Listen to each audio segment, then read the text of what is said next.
Hi, Alan Stratton from woodturns. I have a big lathe, so I don't turn a lot of pens. I tend to do a lot of different things. But my daughter, who works with the youth girls in church, her girls decided that they wanted to turn a pen. And she knew a wood turner, so here we go.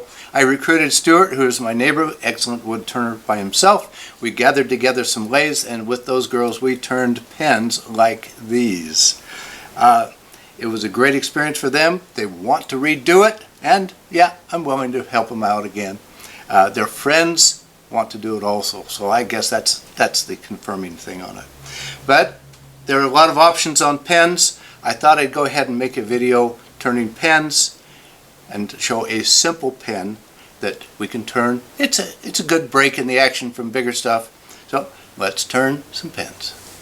For this batch of pens, I'm starting with assorted tropical hardwood pen blanks that I purchased many years ago. I recently stabilized a batch, so they are ready to go. Although they are very different, I labeled every one on each end and drew a line to indicate the middle.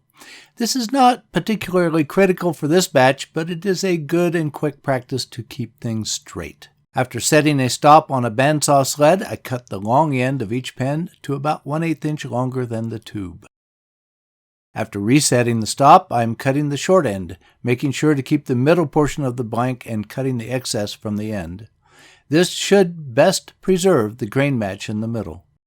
Now I'm marking the center at the middle and center punching at X marks the spot. My objective is to drill from the center out. Center punching helps the drill get started at the right spot without skating. Now to drill each pen section. I chose to use the drill press, vise, and a centering jig. I've seen a lot of variations on this theme.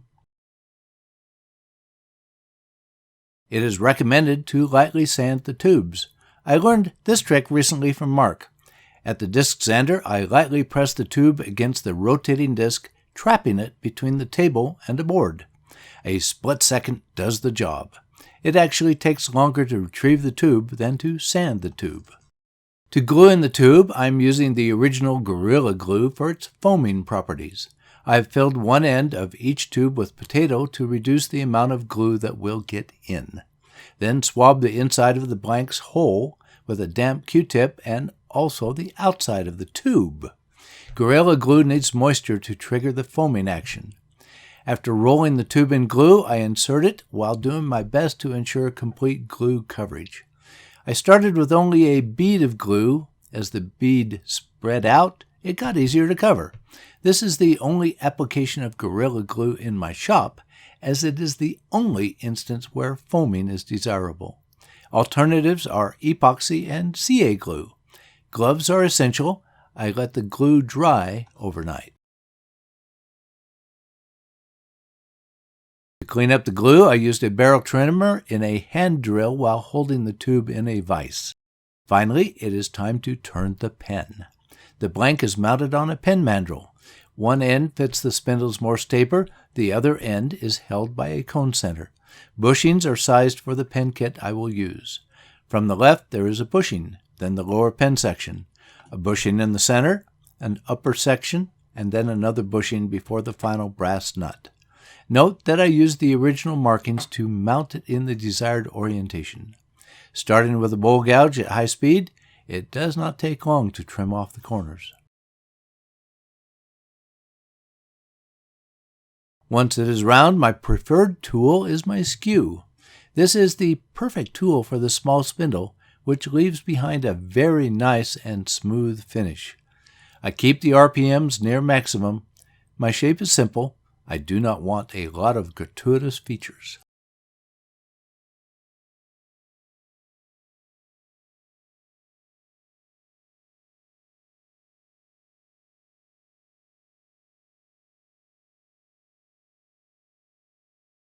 Then sand, starting with 180 grit through 400 grit. In my opinion, wood does not need a finer grit, especially if I sand a little with the grain with the final grit. Acrylic would be a different story. After dusting off the pen, I apply 2 coats of shellac friction polish with a paper towel. I run the lathe at high speed to buff each layer. Better late than never, I mark a couple of grooves in the upper section to guide a burn line in each groove. Then sand this area again with fine grit and apply more shellac friction polish. To assemble, I'm using an Ultimate Pen Assembly tool available at several vendors. It consists of HDPE ends that fit the lathe and a metal guide pin. The lathe ram provides the pressing power. I start with the clip at the top of the pen. The guide pin keeps the pen section straight while pressing.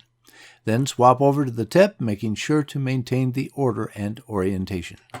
I do not want sections reversed. I had a problem here. The tip did not want to go into the tube.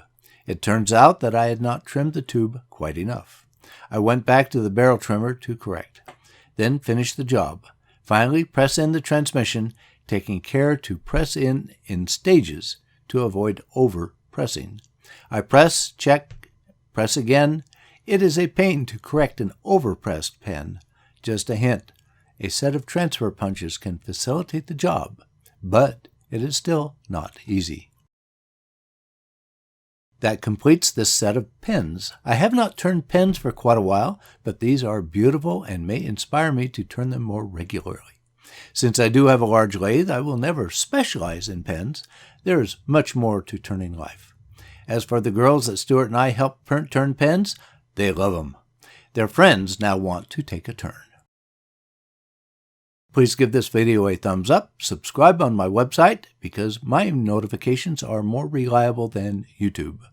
Please tell your friends about my weekly videos. I appreciate your comments and questions. Please wear your full face shield whenever the lathe is running. That is my best safety tip.